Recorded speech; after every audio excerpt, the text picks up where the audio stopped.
অনেকে বলছো যে আমি প্রতিবাদ করছি, সেটা ভুল। হ্যাঁ, আমিও জানি এরকম সোশ্যাল মিডিয়ায় এসে প্রতিবাদটা করা ঠিক না।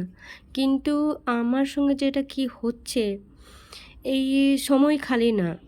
আজকে আমার ৩টা অপারেশন হয়ে গেছে, তখনও কেউ ছিল না। তবুও আমি নিজে শোক করেছি। 2টা সিজার হয়েছি।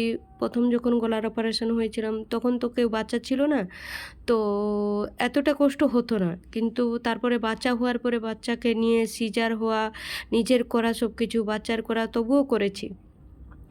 সেকেন্ড টাইমে সেটারও বাচ্চার তারপরে 2টা বাচ্চা হয়ে গেল, সেখানেও আমি করেছি। তবুও এতটা ভেঙে পড়িনি। তো আজকে যে সিচুয়েশান হচ্ছে, 2টা বাচ্চাকে নিয়ে এরকম ট্রিটমেন্ট করা সম্ভব নয়। আমিও তো রক্ত মাংস দিয়ে গড়া, আমারও তো শরীরে কষ্ট হয়। আর আমার থেকে কষ্ট বেশি হচ্ছে বাচ্চাদের। তারা কোথায় থাকছে, কি করছে, কি খাচ্ছে, কোথায় থাকবে বা কে রাখবে, এটা তো দেখা দরকার আছে। এই সংসারে যদি যে বাপ একজন জন্ম দিয়ে সে ছেড়ে দেয়, কিন্তু সে সবার কাছে গিয়ে মিথ্যা কথা বলে সে ভালো, সে সব কিছু করে, কিন্তু রাখে না কেন? রাখে না কেন? এইরকম সিচুয়েশানে তার রাখার দরকার ছিল না? সে আজ অবধি রাখতে চায়নি, রাখেনি। রাখবেন না বলেই তো নিজে বাচ্চাদের সঙ্গে এরকম অত্যাচার করেছে। না হলে কোনো বাবা নিজের সন্তানদের জন্ম করে এরকম এরকম মানে জঘন্য কাজ কোনো দিন করে না। দেখলো যে আমি কোনো দিন বেরোবো না তার থেকে, তাই সে ভাবলো যে না, বাচ্চাদের ওপরে যতদিন অত্যাচার না করবে সে বেরোবে না। যখন বাচ্চাদের ওপরে অত্যাচার হলো, সত্যি করে আমি বেরিয়ে আসতে বাধ্য হলাম। 1 দিন 2 দিন না, 1 বছর আমি বুঝিয়েছি, অনেক বুঝিয়েছি, অনেক দেখিয়েছি, অনেক ডাক্তারের কাছে নিয়েছি, অনেক জায়গায় যেখানে বলেছে সেখানে গেছি, কিন্তু কোনো শুনেনি। তার তো মাথায় আলাদা কেউ ঢুকে আছে, অনেক মানে কি হয়েছে, সে তো তার জীবনে আলাদা কাউকে বসিয়ে নিয়েছে। তাহলে সেখান থেকে কি করে সরবে? তাই আমাকে সরানোর জন্য বাচ্চাদের ওপরে টর্চার, আমার ওপরে তো করছিল, তারপরে বাচ্চাদের ওপরে। জানি আমার সোশ্যাল মিডিয়া করায় প্রতিবাদ করা ঠিক হচ্ছে না, তবুও কিছু মানুষের মুখোশ খোলার প্রয়োজন আছে। খালি সে না, তার ফ্যামিলি। আর কদিন আগে যে আমার জাটা মারা গেল, কেন একটা ছোট বাচ্চা ছেড়ে মারা গেল? যদি আমি প্রতিবাদ না করি তাহলে আরও তাদের অন্যায়টা বেড়ে যাচ্ছে। আমি কি করে একজন শিক্ষিত হয়ে, একজন পড়াশোনা করে, আমি নিজে খালি পড়াশোনা করেছি নিজেকে শিক্ষিত করার জন্য, আমার চারপাশে যাই অন্যায় হবে আমি চোখ বুজে সহ্য করে যাব আমার ভালোর জন্য। এটাকে তো সুশিক্ষিত বলে না। আমি অন্যায় দেখে যাব, একজনের সঙ্গে আমার পাশেই কারোর সঙ্গে অন্যায় হবে, আমি দেখে যাব।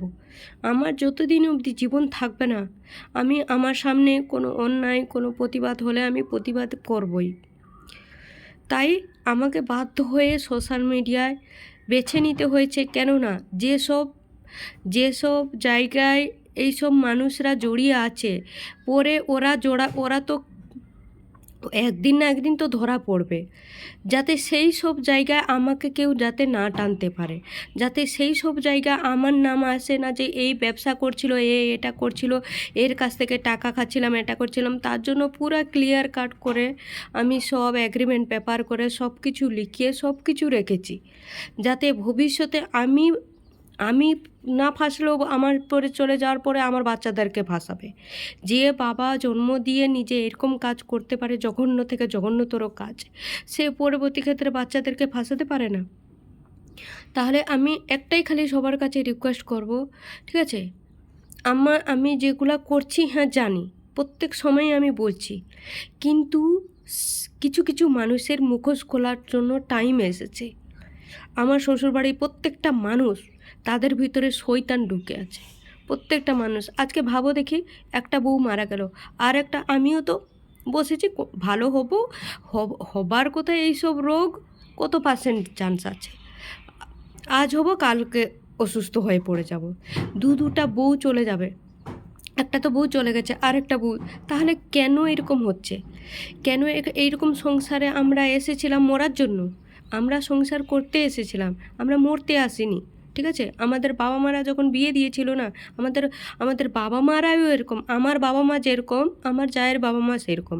মেয়ে মরে গেল, টাকা নিয়ে খেয়ে নিয়ে বসে গেল, একটা কেসও করলো না। আমার বাবা মা সেম, আজকে আমি অসুস্থ হয়ে পড়ে আছি, জামাইয়ের যেটা বলছে সেটাই করছে। মেয়ে তাদের কাছে, আমার বাবা মা বলো আমার জায়ের বাবা মা বলছে, মেয়ে তাদের কাছে যেরকম বোঝা। মেয়ে চলে গেলে কিছু টাকা খাবে, ব্যাস ছুটি বন্ধ। আমার যা যখন মরে গেল তখন আমার বাবা মা নিজে আমার শ্বশুর শাশুড়িকে নিজে ফোন করে বলল তোমরা পয়সা দিয়ে দাও। সেগুলো তো আমি দেখে নেব না, আমি সহ্য করব না। আমার তাহলে আমার শিক্ষাকে অপমাননা করা হবে। আমি আমি তো পারবো না এরকম করতে, আর পারিনি, পারবও না। তাই একটা খালি সবাইকে রিকোয়েস্ট করব যে আমারও কষ্ট হয়, আমারও মানে রক্ত মাংস দিয়ে গড়া তৈরি, তো ঠিক আছে। আর এই সব সিচুয়েশানে দুটা বাচ্চা নিয়ে কতটা যে কষ্ট, কখনো মানে নিজেদের ওপরে আসলে হয়তো তোমরা বুঝতে পারবে, কিন্তু এই যে সিজার হওয়া, এই যে বাচ্চা জন্মের পরে একটা মানুষ না কেটে দেওয়ার পরে না সে উঠে দাঁড়াতে পারে না। দাঁড়ানো তো দূরে থাক, নিজের কাজটুকু নিজে করতে পারে না। কিন্তু সেই জায়গায় আমি নিজে করেছি, নিজের খালি না, আমার বাচ্চার কাছে কেউ ছিল না আমার কাছে, তো সেই অবস্থায় আমি করেছি। 3 অপারেশনের পরে নিজের কাজ, আর আমার কাছে কেউ হেল্প করা কেউ ছিল না। যদিও সেই ব্যক্তিটা ছিল, কিন্তু কোনোদিন কিছু করতো না। একটা হাট বাজার বলতো তুই আর তোর বাচ্চারা খাবে, কেন আমি করব। এরকম কোনো মেয়ে মানতে পারবে না। এত কষ্ট, হয়তো যেখানে একটা মানুষের 4 বেলা খাওয়ার দরকার, 1 বেলা খেয়ে আছি, কষ্ট করে পড়েছি। ভেবেছিলাম আজ নয় কাল আমার স্বামী আমার কাছে থাকবে, কিন্তু সে তো দেখলো যে এ মেয়ে এত কষ্ট সহ্য করছে, মানে তার বাচ্চাদের জন্য সারা জীবনে পড়ে থাকবে, আমার থেকে যাবে না। তার জন্য সে বাধ্য হয়ে নিজের বাচ্চাদের ওপরে এরকম অত্যাচার করতে শুরু করলো। আর সেগুলাকে কি করে এই যে তার বাবা মা বলো, আমার বাবা মা বলো, ভাই বলো, আমার আমার যারা রিলেটিভরা তাকে হেল্প করছে, আমার শ্বশুর বাড়ি বলো, তাদের মধ্যে কি একটুকু রক্ত মাংস নেই? সত্যি আজকে বলতে আমি অনেক কষ্ট পাচ্ছি। এইরকম সিচুয়েশানে আমি একা লড়ছি, আর আমার নাম করে টাকা নিয়ে নিচ্ছ। একা যাচ্ছিলাম, কিন্তু ভুবনেশ্বরে বললো আমি তোকে নিয়ে যাব, গিয়ে সেখানে নিজেই 3.5 লাখ টাকা আমার নাম করে লোন নিয়ে নিল। মানে তার টাকার প্রয়োজন ছিল, সেই জন্য। কেননা আমার যা যখন মরেছে আমার শ্বশুরবাড়ি থেকে তার বাবা মাকে 10 লাখ টাকা দেওয়া হচ্ছে, সেই টাকাগুলো তো ভরপাই করতে হবে। আমার নাম করে, আমার বাচ্চাদের নাম করে সবার থেকে সিম্প্যাথি নিয়ে যে আমার বউর ক্যান্সার হয়েছে, আমাকে পয়সা দাও। সবাই সেই ক্যান্সার রোগটা তো শুনলে সবাই তো পয়সা দিয়ে দেবে। সেই পয়সাগুলো করে মানে আমার রোগের তো দূরে থাক।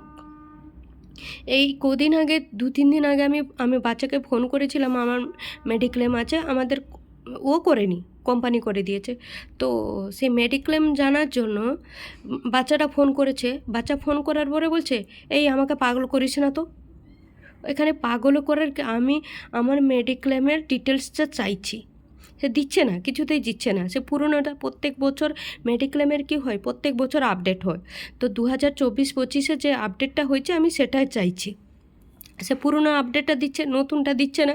তার কিসের মতলব কি জানি না। হয়তো মনে হয় সেখানে আমার যে এই ভুবনেশ্বর গিয়েছিলাম, সেখানে আমার প্রেসক্রিপশান না, আমার যে বিলগুলো ছিল, যে MRI করা হয়েছে, CT স্ক্যান করা হয়েছে, মেডিসিনের বিল, সেই বিলগুলো নিয়ে মনে হয় সে আপডেট করেছে, সেখান থেকে পয়সা তুলেছে। মানে যা ট্রিটমেন্ট হয়েছে সব কিছু পয়সা পোস্ট ক্লেম করলে পাওয়া যায়। তো সেগুলো সে পেয়েছে।